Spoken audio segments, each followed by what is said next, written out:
ছাত্রনেতা হাসনাত আব্দুল্লাহ তিনি হঠাৎ করে একজন আওয়ামী লীগ নেতার বাড়িতে গেলেন।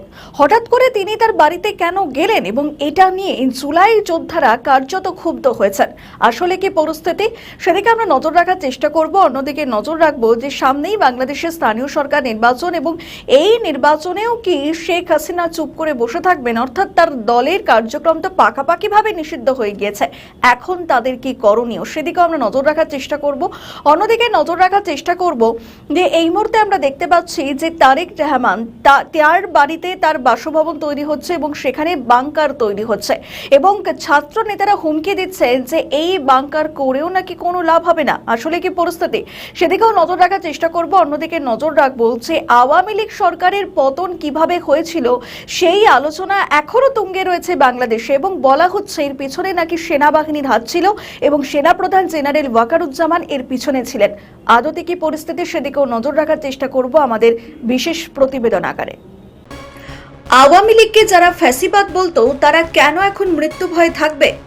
এখন তো মানুষ ভোট দিয়ে জনগণের সরকার গঠন করেছে, কিন্তু সরকার আর বিরোধী আসনে থাকা ব্যক্তিগুলি একে অপরকে বিশ্বাস করছে না, কারণ তারা জানে তারা সবাই দেশবিরোধী কাজে লিপ্ত।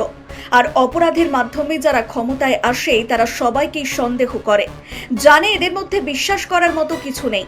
তাই হাসনাতরা এখন ভয়ে ভয়ে রয়েছে, এখন আর রাস্তায় নামার সাহস দেখাচ্ছে না, বলছে যদি মেরে ফেলতে চান মেরে ফেলুন।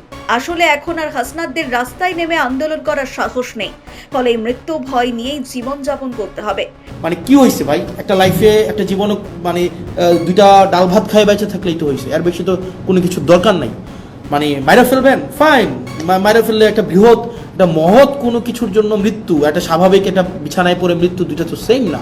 একটা মহৎ কিছু জনের জন্য মৃত্যু, আমি নিজেই তো আত্মতুষ্টিতে থাকবো যে না এটা মহৎ কিছুর জন্য মারা গিয়েছে বা মেরে ফেলা হয়েছে। So what? সেটিও আবার আওয়ামী লীগের সরকার সব রকম কার্যকলাপ নিষিদ্ধ থাকা অবস্থায়। এই যে নিজেদেরকে বিপ্লবী বলা ছাত্ররা একবার মাঠে নেমে দেখাক তাদের আন্দোলন কোনো বিদেশি ফান্ডের দয়ায় হয়নি, কিন্তু এই ছাত্র নেতাদের বিশ্বাস করে কেউ আর তাদের ডাকে রাস্তায় নামবে না। এখানে কিন্তু এমন না যে ওনারা কেউ আমার বা আমি এখানে ব্যাপারটা ওনাদের যে ক্ষোভটা আছে এই ক্ষোভটা হচ্ছে যৌক্তিক একটা ক্ষোভ। তাই বলতে হয় এনসিপি বলে কিছু নেই, নেই ছাত্রদের বিপ্লবী আন্দোলনও। এখন এই ছাত্র নেতারা জানে কারা কিভাবে তাদের আন্দোলনকে জঙ্গি আন্দোলনের রূপ দিয়েছিল, পিছন থেকে সরকারের এবং প্রশাসনে কারা এই আন্দোলনকে সাহায্য করেছিল।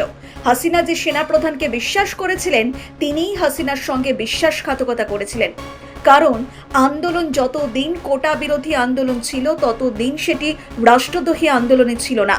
কিন্তু যেদিন আন্দোলনের স্বর বদলে হলো দফা এক দাবি এক হাসিনার পদত্যাগ, সেই দিনই আন্দোলন হলো রাষ্ট্রবিরোধী আন্দোলন। আর যেদিন আওয়ামী লীগ ফিরবে সেদিনই আন্দোলনকারীদের অনেকেই রাষ্ট্রদ্রোহ আইনে বিচারে আওতায় আসবে। ব্যুরো রিপোর্ট, নিউজ বর্তমান। আবারও কি যুদ্ধের পরিস্থিতি? 2024 সালের গণ অভ্যুত্থানের জেরে শেখ হাসিনাকে বাংলাদেশ ছেড়ে পালাতে হয়েছিল, আর সেই সময়ের পর থেকে হাসিনা কার্যত বাংলাদেশ ছেড়ে ভারতে রয়েছে। ভারতে থাকার পরেও রীতিমতো অ্যাক্টিভ হাসিনা। দলের নেতৃত্ব যেমন পরামর্শ দিয়েছে ঠিক সেইভাবেই কাজ করছে হাসিনার দলের কর্মীরা। নির্বাচনে তারা অংশ নিতে পারেনি। হাসিনা বলেছিলেন নো ভোট নো ভোট। তারপর নির্বাচনের পর আমরা দেখলাম যে তাদের একের পর এক অফিস খুলতে শুরু করেছে। দলের নেত্রী সম্প্রতি একটি অডিও বার্তায় বলেছিলেন যে বিএনপি যে সংখ্যক ভোট পেয়েছে তার বেশিরভাগটাই রয়েছে আওয়ামী লীগের। স্বাভাবিকভাবেই তারপর থেকে একটা প্রশ্ন সামনে আসছে, কেন নেত্রী এখন এসব কথা বলছেন? এর আগে কেন তিনি এই বিষয়ে কোনো মুখ খোলেনি? তাহলে কি এই ভোট কাটাকুটির খেলায় বিএনপির যথেষ্ট মদত রয়েছে? অন্যদিকে খলিলুর রহমান কিছুদিন আগেই ভারত সফর করেছেন, আর এই ভারত সফরের মূলে কি কি কারণ ছিল তা নিয়ে অনেক দিন আগে থেকে সংবাদ মাধ্যমে একাধিক খবর করা হয়। কিন্তু আমরা কি দেখলাম যে সব ইস্যুতে ভারত সাড়া দিলেও হাসিনার ব্যাপারে ভারত কোনো ইতিবাচক পদক্ষেপ নেয়নি। কেন নেয়নি তার পিছনে কি তাহলে নিশ্চয় কোনো কারণ রয়েছে? হাসিনাকে নিয়ে টানাপোড়েনের মাঝে ভারতকে সতর্ক করলো বাংলাদেশ। হ্যাঁ, ঠিকই শুনছেন, বাংলাদেশ ভারতকে সতর্ক করেছে। তাহলে কি আবারও যুদ্ধ লাগবে দুই দেশের বন্ধুত্বের মাঝে? জানা যাচ্ছে, ভারতে অবস্থানরত ক্ষমতাচ্যুত প্রধানমন্ত্রী শেখ হাসিনা যাতে বাংলাদেশকে অস্থিতিশীল করতে না পারেন সে বিষয়ে সতর্ক থাকতে দিল্লিকে জানিয়েছে বাংলাদেশ। সোমবার সন্ধ্যায় পররাষ্ট্র মন্ত্রণালয়ে সাংবাদিকদের এক প্রশ্নের জবাবে প্রধানমন্ত্রীর পররাষ্ট্র বিষয়ক উপদেষ্টা হুমায়ুন কবির এই তথ্য জানান এবং হুমায়ুন কবির বলেন, ভারতের মাটিতে বসে শেখ হাসিনা যেন বাংলাদেশকে অস্থিতিশীল করতে না পারেন সে বিষয়ে সতর্ক থাকতে দিল্লিকে আহ্বান জানানো হয়েছে। ভারতের সঙ্গে সম্পর্কের চ্যালেঞ্জ দূর করতে নতুন পথ খোলা রাখা হবে বলেও জানান তিনি। প্রধানমন্ত্রীর পররাষ্ট্র উপদেষ্টা আরও বলেন, ওসমান হাদি হত্যা মামলার 2 আসামিকে ভারত থেকে বন্দি বিনিময় চুক্তির আওতায় ফেরাতে বিচার বিভাগ এখন পরবর্তী পদক্ষেপ নেবে। কিন্তু একটা বিষয় দেখুন, যদি বাংলাদেশ সতর্ক না করে, যদি অনুরোধ করত, তাহলে হয়তো ভালো হতো। ইউনূসের মুখে ভারতের বিরুদ্ধে সতর্ক হুমকি দিয়েছিল। যখন বাংলাদেশের মানুষ উন্নয়নের কথা ভাবছে, উন্নয়নের স্বপ্ন দেখছে, সেই সময় পররাষ্ট্র বিষয়ক মন্ত্রী হুমায়ুন কবির তিনি এইসব মন্তব্য করছেন। যেখানে বর্তমানে ভারত বাংলাদেশকে তেল দিচ্ছে, সেই সময় কিনা বাংলাদেশ দিল্লিকে সতর্ক করছে। বর্তমানে ভারতের সঙ্গে বন্ধুত্ব রাখাটা বাংলাদেশের কাছে অত্যন্ত গুরুত্বপূর্ণ, আর সেখানে তারা হুঙ্কার দিচ্ছে। আসলে কি আবার ইউনূসের সরকারের মতোই বিএনপির সরকার কি একই হাল হবে? যদিও ভারতের পক্ষ থেকে এখনো কোনো মন্তব্যের প্রতিক্রিয়া পাওয়া যায়নি। আগামী পদক্ষেপ কি হয় সেদিকেই নজর থাকবে। আমাদের ভিডিও ভালো লাগলে লাইক ও শেয়ার করুন, কমেন্ট সেকশনে আপনাদের মতামত জানান। আরও ভিডিও পেতে আমাদের চ্যানেলটিকে সাবস্ক্রাইব করুন এবং প্রতি মুহূর্তে খবরের আপডেট পেতে প্রেস করুন বেল আইকন। বাংলাদেশ ভারতের মধ্যে সম্পর্কে নতুন করে মোড় নিতে চলেছে পররাষ্ট্রমন্ত্রী খলিলুর রহমানের দিল্লি সফরে। তবে আলোচনার বিষয়বস্তু অনেক হলেও মূল বিষয় আওয়ামী লীগের প্রত্যাবর্তন। বাংলাদেশের চাহিদাগুলি তখনই বিবেচনায় আসবে যখন আওয়ামী লীগ নিয়ে বাংলাদেশ সুখবর দিতে পারবে। যেদিন বাংলাদেশ আওয়ামী লীগের ফেরাতে আইনি অজুহাত খাড়া করবে, সেদিনই ভারত বাংলাদেশকে সব রকম সাহায্য বন্ধ করে দেবে। আর ভারত যদি সাহায্যের হাত গুটিয়ে নেয়, তাহলে গৃহযুদ্ধ থামানোর ক্ষমতা কি এই সরকারের আছে? যদিও ভারত বাংলাদেশের সম্পর্কে একটা নীরব কিন্তু গুরুত্বপূর্ণ পরিবর্তন শুরু হতে চলেছে। জ্বালা অন্তরে জ্বালা, এত উন্নয়ন। বাংলাদেশের পররাষ্ট্রমন্ত্রী খলিলুর রহমান 7 থেকে 9 এপ্রিল দিল্লি সফর করবেন। এটাই নতুন সরকার ক্ষমতায় আসার পর প্রথম উচ্চ পর্যায়ের মন্ত্রী স্তরের সফর। এই সফরে বাংলাদেশের পররাষ্ট্রমন্ত্রী, ভারতের পররাষ্ট্রমন্ত্রী এস জয়শঙ্কর, জাতীয় নিরাপত্তা উপদেষ্টা অজিত ডোভাল, বাণিজ্য মন্ত্রী পীযূষ গোয়েল এবং অন্যান্য গুরুত্বপূর্ণ নেতাদের সঙ্গে বৈঠক করবেন। আলোচনায় বাণিজ্য, জ্বালানি, যোগাযোগ এবং কৌশলগত বিষয়গুলো থাকবে। দুই দেশই চায় সম্পর্ককে স্থিতিশীল এবং দীর্ঘমেয়াদী করে তোলা। এই সফর সেই দিকে একটা ভালো শুরু হতে পারে। ইউনূসের আমলে বাংলাদেশ যে ভুল পথে গিয়েছিল, সেটা নিজেদেরই ক্ষতি করেছিল। ভারতকে দূরে ঠেলে দেওয়ার ফলে দুই দেশের সম্পর্ক খারাপ হয়ে গিয়েছিল। এবার নতুন সরকার সেই ভুল আর না করে সম্পর্ককে রিসেট করতে চাইছে। ভারতের সঙ্গে সুসম্পর্ক গড়ে তোলার দিকে এগোচ্ছে তারা। এতে দুই দেশেরই লাভ হবে বলে মনে করা হচ্ছে। তবে সবই নির্ভর করছে আওয়ামী লীগ নিয়ে বিএনপি সরকার কি ভাবছে, ঠিক তার উপর। রাজনীতিতে কখন কে কার শত্রু হবে, কে কার মিত্র হবে, এই কথা কেউ বলতে পারে না। এই কথাগুলো কি সত্যিই হবে ওপার বাংলার রাজনীতিতে? যখন হাসিনার দলকে নিষিদ্ধ করা হলো সংসদে, তখন শেখ হাসিনার বিস্ফোরক মন্তব্য এলো দিল্লি থেকে। শেখ হাসিনা বলছেন, আওয়ামী লীগের ভোটেই বিএনপি সরকার গঠন করেছে। কি বলেছেন শেখ হাসিনা, শুনুন। বিএনপির কিছু কিছু এলাকায় তারা আওয়ামী লীগের কাছে ক্ষমা চেয়েছে, তাদের কাছে ভোট ভিক্ষা চেয়েছে। আমাকে যখন বলেছে, আমি ঠিক আছে দাও, সেখানেও কিন্তু ওই ফ্যাসিস্টের ভোটই লেগেছে ক্ষমতায় যেতে। এটা তারিখ জেগে মনে রাখতে হবে। কেন তিনি এই সময় এই তথ্য ফাঁস করলেন? তিনি এই প্রশ্ন উঠতে শুরু করেছে ওপার বাংলার রাজনীতিতে। তারেক রহমানের বিরুদ্ধে কোন অস্ত্র হাতে রেখেছেন শেখ হাসিনা? এটি কি বিএনপির ওপর কোনো চাপ সৃষ্টি? বাংলাদেশ থেকে পালিয়ে গিয়ে শেখ হাসিনা সমাজ মাধ্যমে খুব অ্যাক্টিভ। সারা দেশের আওয়ামী লীগ নেতাদের সঙ্গে শেখ হাসিনা নিয়মিত কথা বলেন। আর সেই অনুষ্ঠানে শেখ হাসিনা দাবি করেন যে নির্বাচনের আগে অনেক শীর্ষ নেতা ব্যক্তিরা ব্যক্তিগতভাবে আওয়ামী লীগের কাছে সাহায্য চেয়েছিলেন। উদ্দেশ্য একটাই, জামায়াতের ক্রমবর্ধমান প্রভাব থেকে নিজেদের আসনকে বাঁচিয়ে রাখা। শেখ হাসিনা দাবি করছেন তিনি নিজেই নেতা কর্মীদের নির্দেশ দিয়েছেন বিএনপির প্রার্থীদের সমর্থন করতে। তারা আওয়ামী লীগের কাছে ক্ষমা চেয়েছে, তাদের কাছে ভোট ভিক্ষা চেয়েছে, আমাকে যখন বলেছে আমার ঠিক আছে দাও। শেখ হাসিনার এই দাবি যদি সত্যি হয় তবে বাংলাদেশের রাজনৈতিক ইতিহাসের সবচেয়ে আলোচিত বিষয়। ইউনূসের অন্তর্বর্তীকালীন সরকার এবং জামায়াতকে ক্ষমতার বাইরে রাখা কি আওয়ামী লীগ ও বিএনপির নিজস্ব বোঝাপড়া? শেখ হাসিনা চেয়েছিলেন বিএনপি ক্ষমতায় আসুক, তাতে জামায়াত বাদে বাকি দলগুলির উত্থান আটকানো যাবে। কিন্তু যে প্রশ্ন সামনে আসছে, শেখ হাসিনা এই কথা কেন বলেননি? যখন আওয়ামী লীগকে সংসদে নিষিদ্ধ করা হলো তখনই কেন বঙ্গবন্ধুর কন্যা বললেন বা এই কথাগুলো সামনে আনছে? আসলে আওয়ামী লীগ নিষিদ্ধ হবার পর বিএনপি এখন আইনিভাবে নিরাপদ, কিন্তু হাসিনা মনে করাচ্ছেন এর পেছনে আওয়ামী লীগের হাত রয়েছে। কি বলেছেন নেত্রী, শুনুন। তার এমপিদের কাছে জন্য জিজ্ঞেস করে নাই কোন কোন এলাকার এমপি, আমার কাছে তালিকা আছে, বলতে পারবো। যাও, আমি এটুকুই বলবো।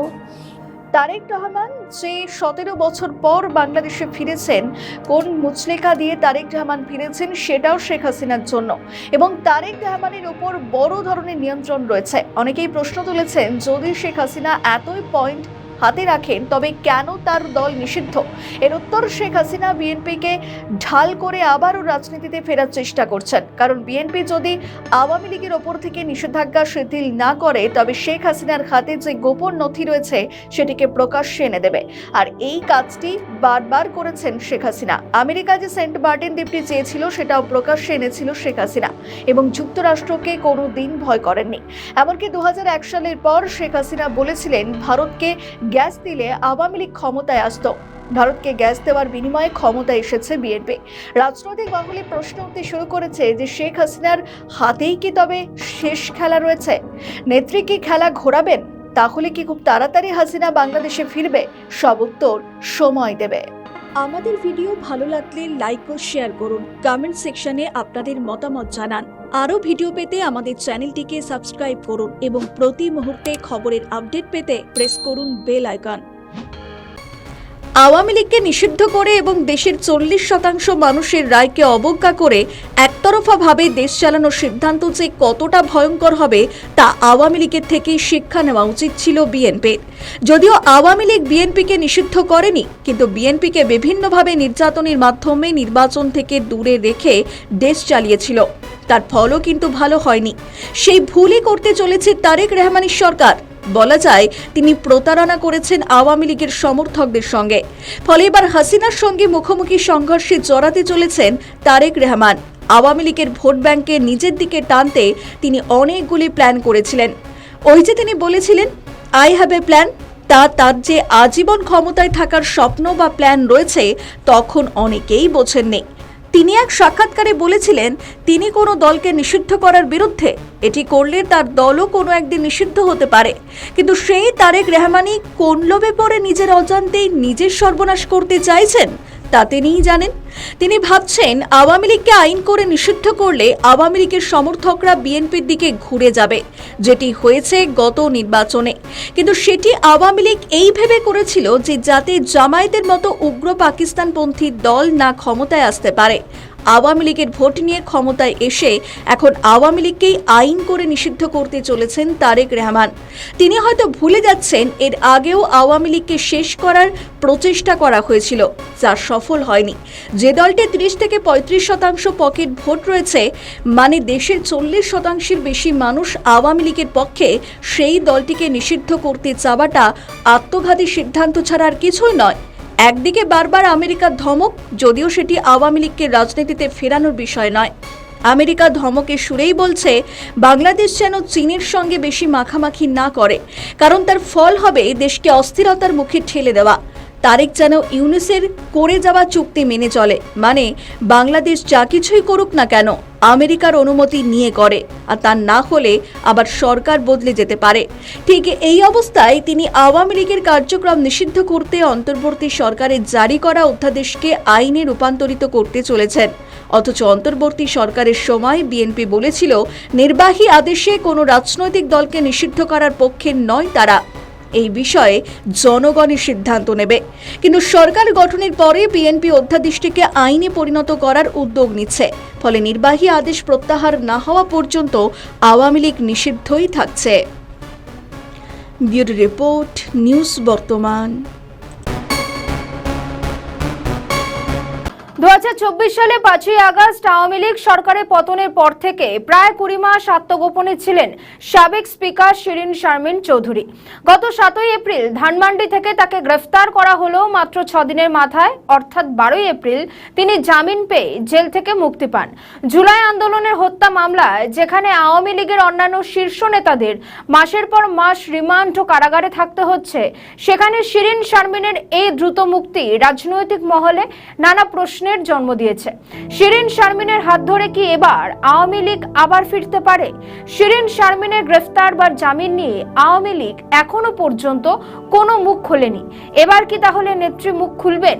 যদি রিফাইন্ড আওয়ামী লীগ আসে তাহলে তৃণমূল স্তরের নেতাকর্মীদের জন্য সেটা কতটা ভালো হবে? শেখ হাসিনার সিদ্ধান্তের বাইরে রিফাইন্ড আওয়ামী লীগের নেতৃত্বে শিরিন শারমিন চৌধুরী আসবেন কিনা রাজনৈতিক মহল বলছে সেটা অসম্ভব। শেখ হাসিনার পরামর্শ ছাড়া তিনি আসবেন না। অন্যদিকে সেনাপ্রধান জেনারেল ওয়াকারুজ্জামানের সঙ্গে একদিন দেখা করতে গিয়েছিলেন সার্জিস আলম এবং হাসনাতরা। সেনাপ্রধানের পক্ষ থেকে রিফাইন্ড আওয়ামী লীগের প্রস্তাব দেওয়া হয়। সেই প্রস্তাবটি তাহলে কোন ধরনের ছিল? শেখ হাসিনার নেতৃত্ব রিফাইন্ড আওয়ামী লীগ নাকি কিংস পার্টি নামে কোনো দল? এই আলোচনা তখনও ছিল যখন সাবেক রাষ্ট্রপতি কিংবা শিরিন শারমিনের নেতৃত্বে নতুন কোনো আওয়ামী লীগ আসা, সেটির আলোচনায় ছিল যে শেখ হাসিনার পরামর্শেই এই ধরনের আওয়ামী লীগ তাদের নেতৃত্বে আসবে, যদিও সেটি সফল হয়নি। তারপরে আমরা দেখলাম যে আওয়ামী লীগের কার্যক্রম সংসদে নিষিদ্ধ করা হলো। এখন প্রশ্ন হচ্ছে ভারত কি চাইছে? কারণ 2024 সালের পর থেকে শেখ হাসিনা ভারতেই রয়েছেন। ভারতে থেকে তিনি যথেষ্ট অ্যাক্টিভ। কিছুদিন আগে নির্বাচন গিয়েছে, সেই নির্বাচনের আগে এবং পরে শেখ হাসিনা তিনি একাধিকবার মন্তব্য করেছেন। তিনি বলেছেন নো ভোট নো ভোট। তাহলে এই যে তিনি ভারতে রয়েছেন, ভারতের পক্ষ থেকে তাহলে কি বলা হচ্ছে? ভারত পর্দার অন্তরালে বিএনপি সরকারের উপর অবশ্যই চাপ দিচ্ছে এবং এক সূত্র মারফত খবরে জানা যাচ্ছে ভারতের তরফ থেকে বলা হয়েছে আওয়ামী লীগের ওপর থেকে নিষেধাজ্ঞা তুলে নেওয়ার কথা। অন্যদিকে যে প্রশ্ন সামনে আসছে, দলের নিষেধাজ্ঞা তাহলে কবে উঠবে? দলের ভবিষ্যৎ কি? একটা সময় এই বিএনপি চেয়েছিল যে তাদের বিপরীত দল হিসেবে আসুক আওয়ামী লীগ, জামাত না থাকুক। আর এখন সেই বিএনপি সরকারে এসে আওয়ামী লীগকে নিষিদ্ধ করে দিল, তা আবার সংসদে। আওয়ামী লীগ তারা তাদের কোনো কার্যক্রমই এখন আর বাংলাদেশে করতে পারবে না। আওয়ামী লীগের বহু নেতা নেত্রীরা তারা বাইরে রয়েছেন, আর শেখ হাসিনা তো ভারতেই রয়েছেন। আওয়ামী লীগ হয়ে তারা কি আবার নিজের শক্ত জমি ফিরে পাবে? যেদিন থেকে আওয়ামী লীগের ওপর থেকে নিষেধাজ্ঞা চাপানো হয়েছিল সেদিন থেকে সব কাজ তাদের বন্ধ, তাদের অফিস আবারও বন্ধ করে দেওয়া হয়েছে। বিএনপি সরকার আসার পর বলেছিল আই হ্যাভ এ প্ল্যান। তাহলে তাদের সেই প্ল্যান কি ছিল? রাজনৈতিক মহলে ইতিমধ্যে প্রশ্ন উঠতে শুরু করেছে, তাহলে কি রিফাইন্ড আওয়ামী লীগ আসছে? শিরিন শারমিন তাহলে তার ভূমিকা ঠিক কি হবে রিফাইন্ড আওয়ামী লীগে? পাশাপাশি সেনা প্রধান যে রিফাইন্ড আওয়ামী লীগের প্রস্তাব দিয়েছে তাতে কি রাজি হবে ভারত? কোন দিকে যাবে জল? নজর থাকবে সেদিকে। আওয়ামী লীগ নিষিদ্ধ, পাকাপাকিভাবে তারা নিষিদ্ধ। এতদিন অন্তর্বর্তীকালীন সরকার যে কাজটি অর্ধেক করে গিয়েছে সেটি পাকাপাকিভাবে করে দিল বিএনপি। এখন বলা হচ্ছে বিএনপির ওপর নাকি আওয়ামী লীগ ভোটের মাধ্যমে প্রতিশোধ নেবে, কিন্তু আওয়ামী লীগ নিষিদ্ধ। তাহলে কিভাবে তারা প্রতিশোধ নেবে? এদিকে জাতীয় সংসদ নির্বাচনও হয়ে গিয়েছে। কেউ কেউ বলছেন সামনে স্থানীয় সরকার নির্বাচন, এর মধ্যে দিয়ে তারা ফিরবে এবং বিএনপির বিরুদ্ধে অ্যাকশন নেবে। ইতিমধ্যেই আওয়ামী লীগের শীর্ষ পর্যায়ে এই নিয়ে বৈঠকও হয়েছে। আসলে রাজনীতিতে শেষ বলে কিছু নেই।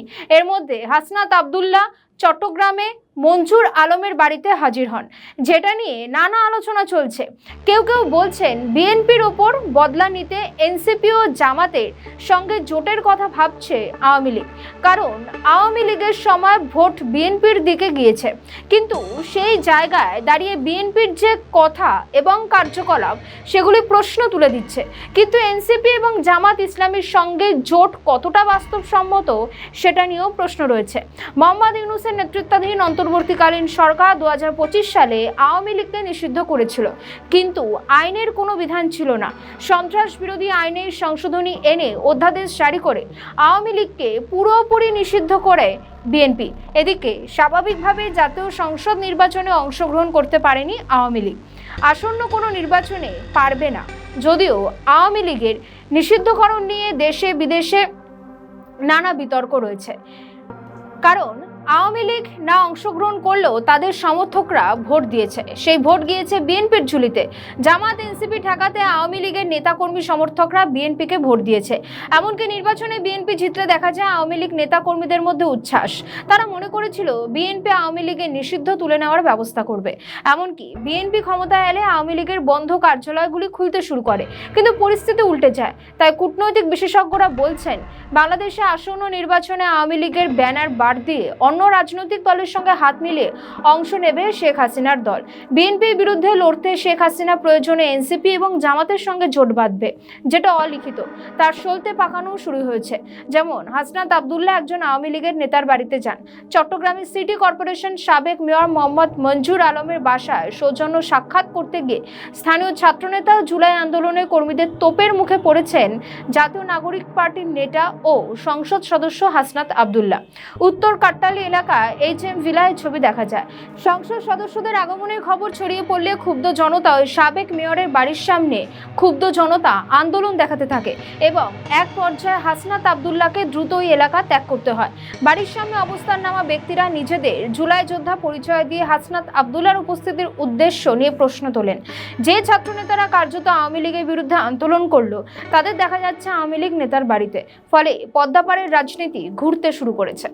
আমাদের ভিডিও ভালো লাগলে লাইক ও শেয়ার করুন, কমেন্ট সেকশনে আপনাদের মতামত জানান। আরও ভিডিও পেতে আমাদের চ্যানেলটিকে সাবস্ক্রাইব করুন এবং প্রতি মুহূর্তে খবরের আপডেট পেতে প্রেস করুন বেল আইকন। রাজনীতিতে এবং দেশে ফেরার ইচ্ছে থাকলে তবেই ফিরতে পারবে আওয়ামী লীগ। ভারত যে সরাসরি চাপ দিয়ে আওয়ামী লীগকে বাংলাদেশে ফেরাবে, এখনই এমন কোনো পরিস্থিতির সৃষ্টি হয়নি। যদিও কূটনীতি এবং ভূ রাজনীতি অনেক বড় বিষয়, এর জন্য সঠিক সময়ের অপেক্ষা করতে হয়। তাছাড়া বাংলাদেশ লাগোয়া পশ্চিমবঙ্গে বিধানসভা ভোট, যে ভোটের ফলাফলের ওপর অনেকটাই নির্ভর করছে বাংলাদেশ এবং আওয়ামী লীগের ভবিষ্যৎ। তবে আওয়ামী লীগকে সংসদে আইন করে নিষিদ্ধ করাটাকে যে ভারত সমর্থন করছে না, সেটা পরিষ্কার। কিন্তু ভারত দৃশ্যত এই নিয়ে কোনো বক্তব্য পেশ করেনি। খলিলুর দিল্লিতে আসার পর অনেকেই ভেবেছিলেন ভারতের বিদেশমন্ত্রী এস জয়শঙ্কর এবং নিরাপত্তা উপদেষ্টা অজিত ডোভাল নিশ্চয়ই খলিলুর সাহেবের কাছে এই নিয়ে কোনো অসন্তোষ প্রকাশ করবেন, কিন্তু তেমন কোনো ঘটনার কথা জানা যায়নি। তবে কূটনীতি নিশ্চয়ই টি-20 ক্রিকেট খেলা নয়, এটি একটি লম্বা যাত্রাপথ। সেখানে সময়ের দাবি মেনে চলতে হয় এবং সঠিক সময়ের জন্য অপেক্ষা করতে হয়। এছাড়া তারেক রহমানের সরকারকে আরও সময় দিতে চায় ভারত। তাই অনেকেই মনে করছেন এই বৈঠকে বিএনপি সরকারকে বার্তা দেওয়ার থেকেও মাঠ ছেড়ে দেশের বাইরে থাকা আওয়ামী লীগকে বেশি করে বার্তা দিতে চাইল ভারত। আরেকটু খুলে বলতে হয়, যখন আওয়ামী লীগ তাড়া খেয়ে ভারতের দরজায় এসে হাজির হয়েছিল, তখন ভারত বিনা সংকোচে তাদের আশ্রয় দিয়েছে। এখন সেই সব নেতা যদি ভাবেন যে ভারত এরপর তাদের সুরক্ষা দিয়ে দেশে নিয়ে গিয়ে বিছানা করে শুইয়ে দিয়ে আসবে, তাহলে সেটি ভারতের কাছে তাদের মূর্খের চাহিদা হবে। এটাই বোঝাতে চেয়েছে ভারত। বর্তমানে প্রায় 20 থেকে 30,000 আওয়ামী লীগ কর্মী জেলের মধ্যে আছে এবং যারা ভয়ানক অমানবিক নির্যাতন সহ্য করছে। যদিও এই সময় কোনো মানবাধিকার সংগঠনের এই নিয়ে কোনো মাথা ব্যথা নেই। দেশের ভিতরে তো বটেই, দেশের বাইরের মানবাধিকার সংগঠনগুলিরও একই অবস্থা। যে শিক্ষিত সমাজ জুলাইয়ে আসামান কাঁপার কথা বলতেন, এখন তাদের দেখা নেই। সে যাক, আসল কথা হলো ওই 30,000 জেলবন্দির সঙ্গে তো আরও 50,000 মানুষ জেলে যেতে পারতেন। তাহলে সরকারের ওপরে একটা চাপ থাকতো। তারা কিসের ভয়ে দেশে গিয়ে নেতৃত্ব দিচ্ছেন না? তারা কি জানেন না যে বাংলাদেশে যারা আওয়ামী লীগ কর্মী সমর্থক আছে, তারা নেতৃত্ব শূন্যতায় ভুগছে? বিএনপি এবং জামায়াত যে ক্ষমতায় এসেছে, সেটি কি একদিন সম্ভব হয়েছে, নাকি আমেরিকার ডিপ স্টেট তাদের হাতে ধরে ক্ষমতায় বসিয়ে দিয়ে গিয়েছে? তা তো নয়। তাদেরও জঙ্গি আন্দোলনে অনেক রক্তক্ষয় হয়েছে। আওয়ামী লীগকেও ফিরতে হলে আন্দোলনের পথে যেতে হবে। ভারত সবসময় চেয়েছে যে আওয়ামী লীগ ক্ষমতায় থাকুক, আর তার প্রধান কারণ হলো ভারতের সুরক্ষা।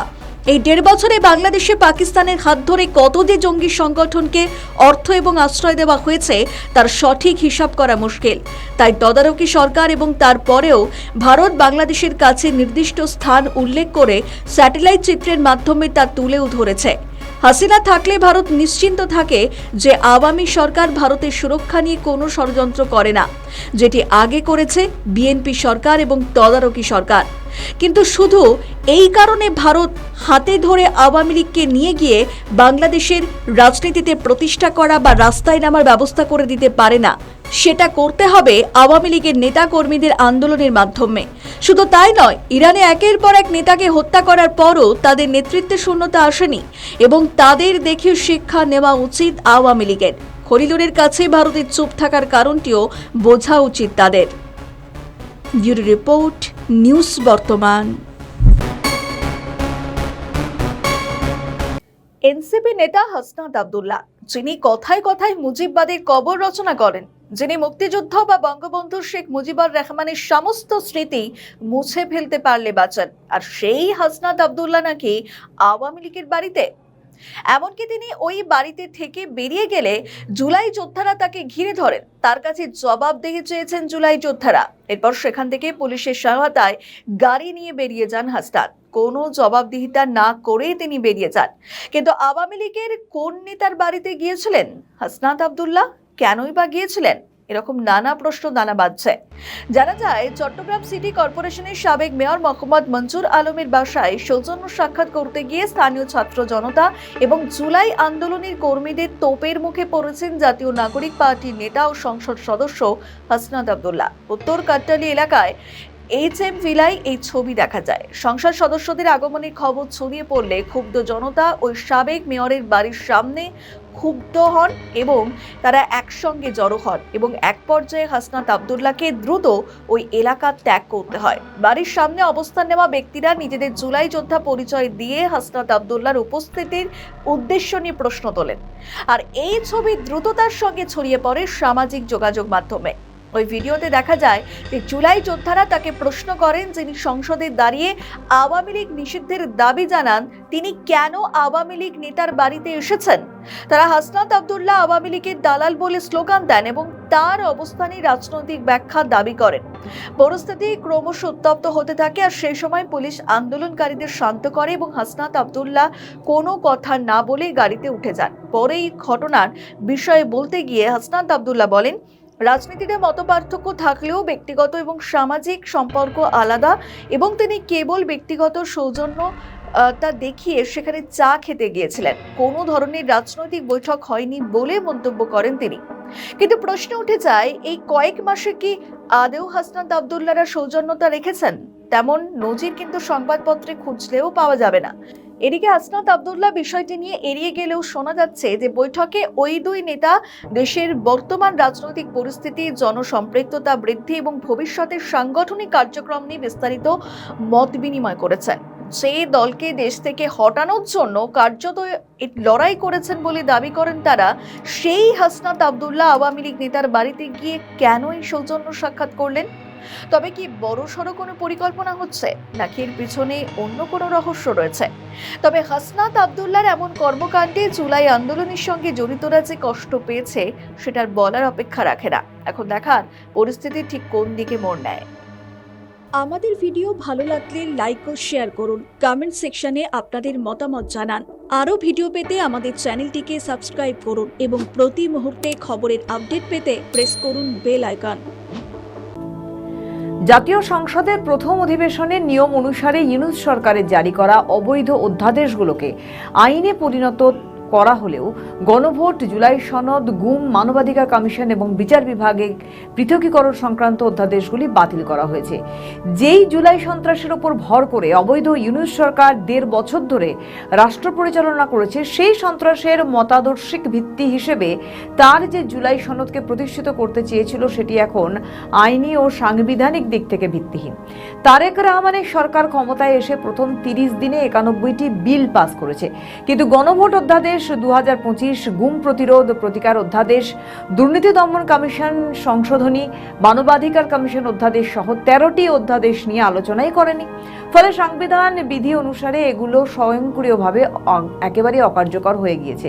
তার মানে জুলাই সনদও অকার্যকর হয়ে গিয়েছে। বিএনপি সহ যারা জুলাই সন্ত্রাসের সুবিধাভোগী হিসেবে সংসদে বসেছে তারাই এখন সেই সন্ত্রাসের মতাদর্শী উত্তরাধিকার জুলাই সনদকে বাতিল ঘোষণা করছে। স্বরাষ্ট্রমন্ত্রী সালাউদ্দিন আহমেদ নিজেই সংসদে দাঁড়িয়ে জুলাই জাতীয় সনদ বাস্তবায়ন আদেশকে অন্তহীন প্রতারণা, দলিল ও জাতীয় প্রতারণার আখ্যা দেন। তিনি বলেন, এই অধ্যাদেশের কোনো ভিত্তি নেই, কারণ এটি শুরু থেকে অবৈধ। এই বক্তব্য তাৎপর্যপূর্ণ, কারণ যে রাজনৈতিক শক্তি জুলাই সন্ত্রাসের মাধ্যমে ক্ষমতার পথে হাঁটে সেই শক্তির প্রতিনিধি সেই সন্ত্রাসের ফসলকে প্রতারণা বলছেন। বিষয়টি শুধু রাজনৈতিক নয়, এটি সাংবিধানিক সংকটের সূচনাও করেছে। বাংলাদেশ সংবিধানে 93 এর 2 অনুচ্ছেদ অনুযায়ী কোনো অধ্যাদেশ সংসদে উত্থাপনে 30 দিনের মধ্যে হয় পাশ করতে হবে, নয় অনুমোদন প্রস্তাবের মাধ্যমে বাতিল করতে হবে। কিন্তু তারেক সরকার 4টি অধ্যাদেশ বাতিল করেছে বিল পাস করে, যা সংবিধান বা সংশোধনের কার্যক্রমের মধ্যে কোথাও স্বীকৃত নয়। জাতীয় সংসদের কার্যপ্রণালী বিধি 144 বিধি সুস্পষ্টভাবে বলছে অধ্যাদেশ বাতিলের জন্য বিধিবদ্ধ প্রস্তাব পাস করতে হবে। পঞ্চম সপ্তম জাতীয় সংসদে এই প্রক্রিয়া অনুসরণ করা হয়। এই আইনি অসঙ্গতি প্রমাণ করছে যে তারেক সরকার রাজনৈতিকভাবে নয়, আইনিভাবেও দায়িত্বহীন। যে গণভোট হয় 12ই ফেব্রুয়ারি নির্বাচনের দিন, তাতে হ্যাঁ পক্ষ জয়ী হয়েছিল বলে দাবি করা হয়, কিন্তু তারেক রহমানের সরকার সেই গণভোটের ফলাফলকে কার্যত প্রত্যাখ্যান করেছে। বিএনপির সংসদ সদস্যরা সংবিধানের সংস্কার পরিষদের সদস্য হিসেবে শপথ নেয়নি। এতেই প্রমাণ করে যে জুলাই সন্ত্রাসীদের হাত ধরে ক্ষমতায় আসা তারেক রহমানের সরকার সেই সন্ত্রাসীদেরই রাজনৈতিক দাবি থেকে সরে নিজেদের একক ক্ষমতা আরো নিরঙ্কুশ করার পথে হাঁটছে। বিরোধী দল জামায়াত এনসিপি এতে ক্ষুব্ধ হয়ে ওয়াকআউট করছে। তাদের দাবি ঐক্যমত্য ভঙ্গ ও আস্থা সংকটের অভিযোগ তুলেছে বিএনপি সরকার। যে জামায়াত এনসিপি জুলাই সন্ত্রাসের মাধ্যমে দেশে অসাংবিধানিক অগণতান্ত্রিক পরিবর্তন এনেছে, তারা যদি সাংবিধানিক প্রক্রিয়ার কথা বলে তা সত্যিই অবাক করে। সংসদে গতি নিয়ে উঠছে নানা প্রশ্ন। মাত্র 3 দিনে 35টি বিল পাস করা হয়েছে, যার মধ্যে সুপ্রিম কোর্টের বিচারক নিয়োগ, নিম্ন আদালতের নিয়ন্ত্রণ সংক্রান্ত অধ্যাদেশ বাতিলের মতো স্পর্শকাতর বিষয় রয়েছে। বিচার বিভাগের স্বাধীনতা নিশ্চিত করতে যে 2টি অধ্যাদেশ জারি হয়েছিল, সেই 2টি বাতিল করে নিম্ন আদালতকে আইন মন্ত্রণালয়ের অধীনে আনার পথ পরিষ্কার হয়ে গেছে। ফলে এর মাধ্যমে বিচার বিভাগের উপর সরকারি নিয়ন্ত্রণ তারেক রহমানের হাতেই কিন্তু চলে এসেছে বকলমে। আইনমন্ত্রী আশ্বাস দিয়েছেন বাতিল অধ্যাদেশগুলো পর্যালোচনা করে ফের বিল আকারে আনা হবে। তবে বাংলাদেশের ইতিহাস বলছে, যে কথা বলা হয় তা পালন কোথায় হয়।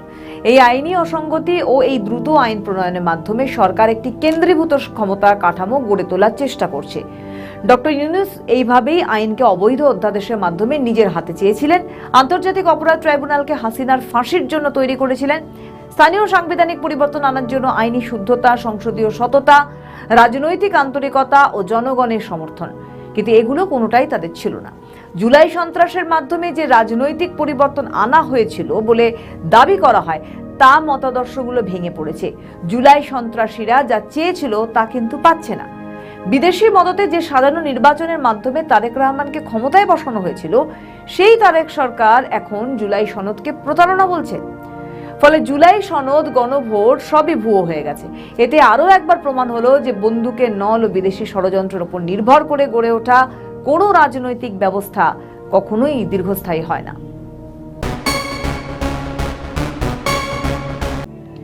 এবার বাংলাদেশের প্রধানমন্ত্রী তারেক রহমানের বাসভবনে তৈরি হতে চলেছে গোপন বাংকার। আধুনিক বিশ্বের সঙ্গে তাল মিলিয়ে তৈরি করা হচ্ছে প্রধানমন্ত্রীর জন্য নতুন বাসভবন। বাড়ির নকশায় থাকছে বহির্বিশ্বের প্রধানমন্ত্রীদের বাড়ির আধুনিক ডিজাইন।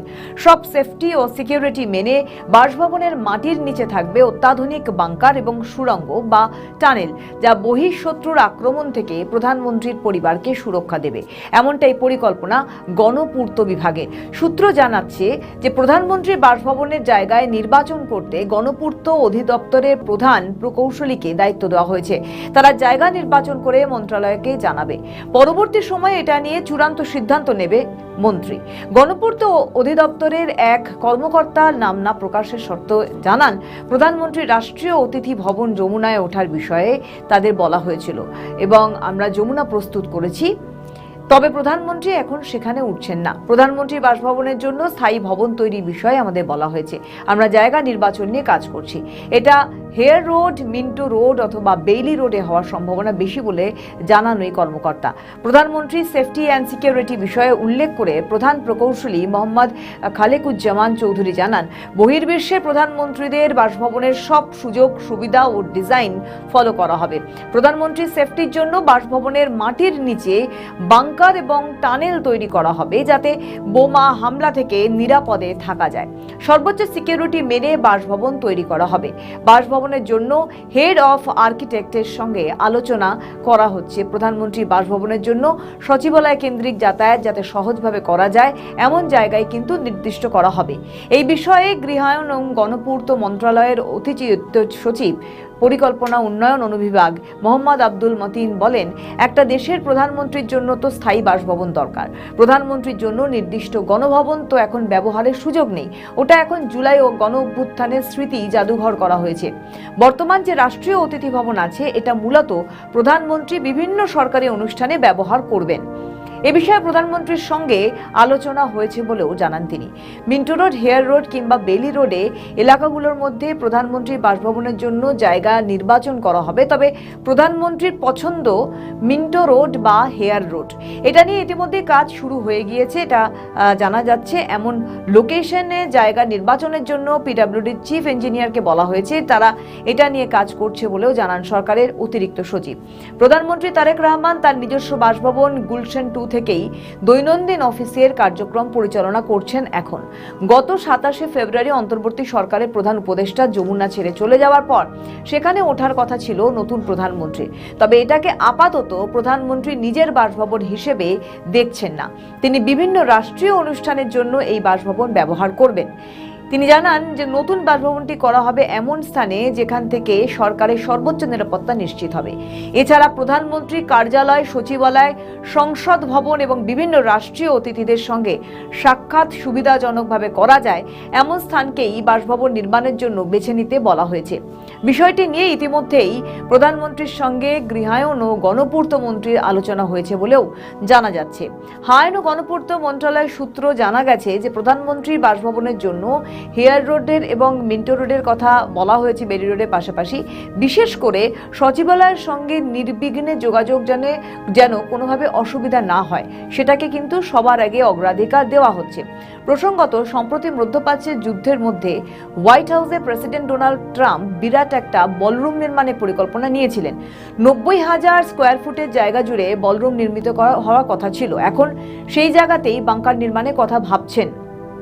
হোয়াইট হাউসে মার্কিন প্রেসিডেন্টদের মাটির নিচে সুরক্ষিত জায়গা রাখার ব্যবস্থা আগে থেকেই কিন্তু ছিল। শুধু ট্রাম্পই প্রথম চিন্তা ভাবনা করেছেন তা নয়, এবার নিরাপত্তাকে সামনে রেখে এমনই বাংকার নির্মাণ হতে চলেছে বাংলাদেশের প্রধানমন্ত্রী তারেক রহমানের জন্য।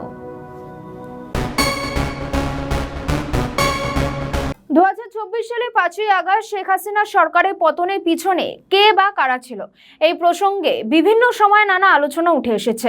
কেউ বলেন মার্কিন ডিপ স্টেট, যেটা ছাত্রনেতারা এখনো নিজেরাই স্বীকার করে নিয়েছেন। আবার কেউ বলেন দেশি বিদেশি শক্তি মিলিয়ে এই পরিকল্পনা, আন্দোলন এবং পরবর্তীকালে সরকার হটানোর পরিস্থিতি। তবে এই আলোচনা উঠে এসেছে যে বাংলাদেশ সেনাবাহিনীর সঙ্গে জড়িত ছিল কিনা। এবার কিছু গণমাধ্যম এটা বলার চেষ্টা করছেন যে বাংলাদেশ সেনাবাহিনীর কিছু আধিকারিক রয়েছে, যার মধ্যে প্রধান ছিলেন সেনাপ্রধান জেনারেল ওয়াকারুজ্জামান, যিনি নেপথ্যে ষড়যন্ত্র করেছিলেন বলে দাবি। ঠিক কি হয়েছিল 2024 সালের গণ অভ্যুত্থানের সময়? 2024 সালে 4 আগস্ট টেলিকনফারেন্সের সময় শেখ হাসিনা ভাগ্য নিশ্চিত হয়েছিল, এমনটাই এখন সামনে আসছে। এমনকি সেনাবাহিনী শেষ মুহূর্তে সিদ্ধান্ত নিয়েছিল তারা আর ছাত্র জনতার ওপর গুলি চালাবে না। এই সিদ্ধান্ত তৎকালীন সরকারকে বেকায়দায় ফেলেছিল, সেটার বলার অপেক্ষা রাখে না। 24 4 আগস্ট রাতে সেনাপ্রধান, স্বরাষ্ট্রমন্ত্রী, প্রধানমন্ত্রীর দফায় দফায় বৈঠক হয়েছে। এমনকি বাহিনীর অভ্যন্তরে টেলিকনফারেন্সের সিদ্ধান্তগুলি বদলে যায়। তবে এখানে বেশ কিছু বিতর্কও রয়েছে, যেমন সেনাপ্রধান এক্ষেত্রে বড় ভূমিকা নাকি পালন করেছিলেন। যেমন 4 আগস্ট নাকি সেনাপ্রধান খবর পেয়েছিলেন উন্মুক্ত জনতা পরের দিন গণভবন অ্যাটাক করতে পারে, সেক্ষেত্রে নিরাপত্তা বলয়, সুরক্ষা জোরদার করতে হবে। কিন্তু জেনারেল ওয়াকারুজ্জামান সেটা করেননি। শুধু তাই নয়, 3 বাহিনীর প্রধানদেরও নাকি তিনি এই খবর দেননি। একটি আন্দোলন ঠেকানোর জন্য বাহিনী যেমন কাজ করে থাকে ঠিক সেরকমই কাজ করেছিল সেনাবাহিনী। এছাড়াও যখন 5ই আগস্ট উন্মুক্ত জনতা গণভবনের উদ্দেশ্যে রওনা দেয় তখন সেনাবাহিনী প্রায় নিষ্ক্রিয় হয়ে পড়ে। সেনাপ্রধানের কাছে এই বিষয়ে খবর এলেও তিনি জানান যেন জনতা এয়ারপোর্টে না ঢুকতে পারে সেই দিকে সচেতন থাকতে, কিন্তু গণভবনের দিকে যাওয়া থেকে বিরত থাকতে কোনোভাবে তিনি নির্দেশ দেননি। তার কিছুক্ষণের মধ্যেই শেখ হাসিনাকে বুঝিয়ে তার প্রাণ সংশয়ের আশঙ্কা রয়েছে বলে বুঝিয়ে পদত্যাগ করিয়ে দেশ ছাড়ার পরামর্শ দেন এই জেনারেল ওয়াকারুজ্জামান। তবে এটি একটি দিক। অন্যদিকে কেউ কেউ বলেন জেনারেল ওয়াকার নাকি পরিস্থিতি বুঝতে পেরে এবং কিছু মাধ্যম থেকে খবর পেয়ে শেখ হাসিনাকে সাবধান করেছিলেন। 4 আগস্ট নাকি তিনি শেখ হাসিনাকে বোঝানোর চেষ্টা করেছেন পুলিশ সেনাবাহিনী এটাকে কড়াভাবে দমন করুক, কিন্তু গুলি চালিয়ে সাধারণ মানুষের কাছে ভুল বার্তা দেওয়া থেকে বিরত থাকতে হবে। কিন্তু হাসিনা নাকি নির্দেশ দিয়েছিলেন যে করেই হোক এই পরিস্থিতি নিয়ন্ত্রণে আনতে হবে বাহিনী ও পুলিশকে, প্রয়োজনে গুলি চালাতে হবে। এছাড়াও যখন আগস্টের প্রথম দিন থেকে পরিস্থিতি তীব্র হয়, ছাত্ররা আন্দোলনের ঝাঁজ বাড়ায়, তখনও শেখ হাসিনা এই আন্দোলনকে হালকাভাবে নিয়েছিলেন। অর্থাৎ কোথাও গিয়ে সেনা প্রধানকে কাঠগড়ায় তোলা হচ্ছে।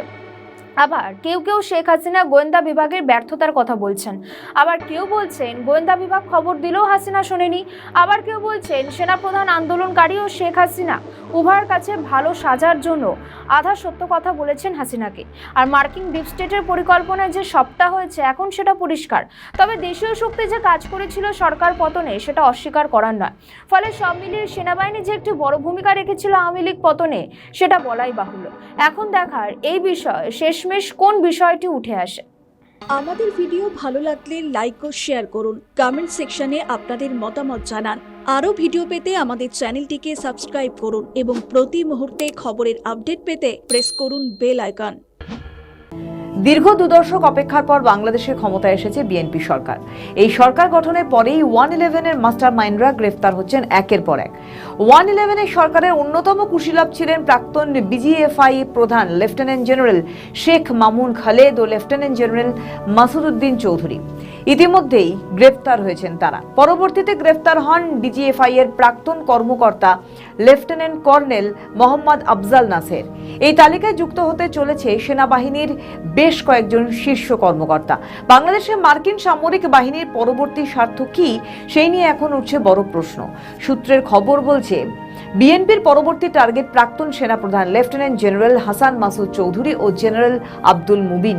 2002 সালে বাংলাদেশে 11তম সেনাপ্রধান হাসান মাসুদ চৌধুরীকে নিয়োগ করেন তৎকালীন বিএনপি সরকার।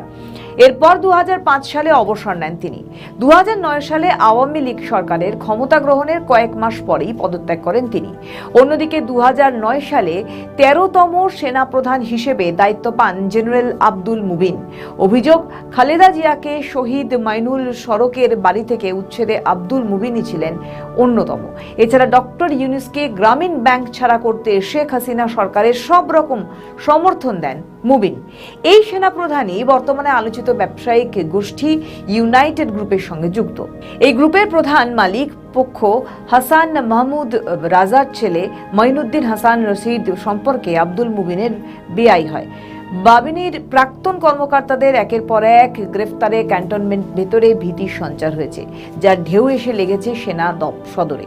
সূত্রের খবর বলছে এই ঘটনায় অস্বস্তিতে ভুগছেন সেনাপ্রধান ওয়াকারুজ্জামান। চলতি বছর মার্চের শেষে 5 দিনে যুক্তরাষ্ট্র সফরে যান ওয়াকারুজ্জামান। বিশ্লেষকদের ধারণা, গ্রেফতার ঠেকাতেই মার্কিন প্রশাসনের সঙ্গে লবি করা ছিল এই সফরের অন্যতম উদ্দেশ্য। পরিকল্পনায় অনেকটাই সফল হয়েছেন তিনি, এমনটাই ধারণা বিশেষজ্ঞদের। কারণ 29শে মার্চের পর সেনাবাহিনীর কোনো ব্যক্তি আর গ্রেফতার হননি। প্রসঙ্গত, 2007 সালের 11ই জানুয়ারি সেনাবাহিনী হস্তক্ষেপে গঠিত হয় 1-11 সরকার। সেনাবাহিনীর একটি অংশের সমর্থনে ওই সময় গঠিত তত্ত্বাবধায়ক সরকারের প্রধান হয়েছিলেন ফখরুদ্দিন আহমেদ। তবে ক্ষমতার মূল কেন্দ্রে ছিলেন তৎকালীন সেনাপ্রধান মঈনউ আহমেদ। পরবর্তী সময় তদন্ত সহ সব ঝামেলা এড়াতেই আওয়ামী লীগের সহায়তায় নির্বাসিত জীবন বেছে নিয়েছেন 1-11-র অনেক কুশীলব।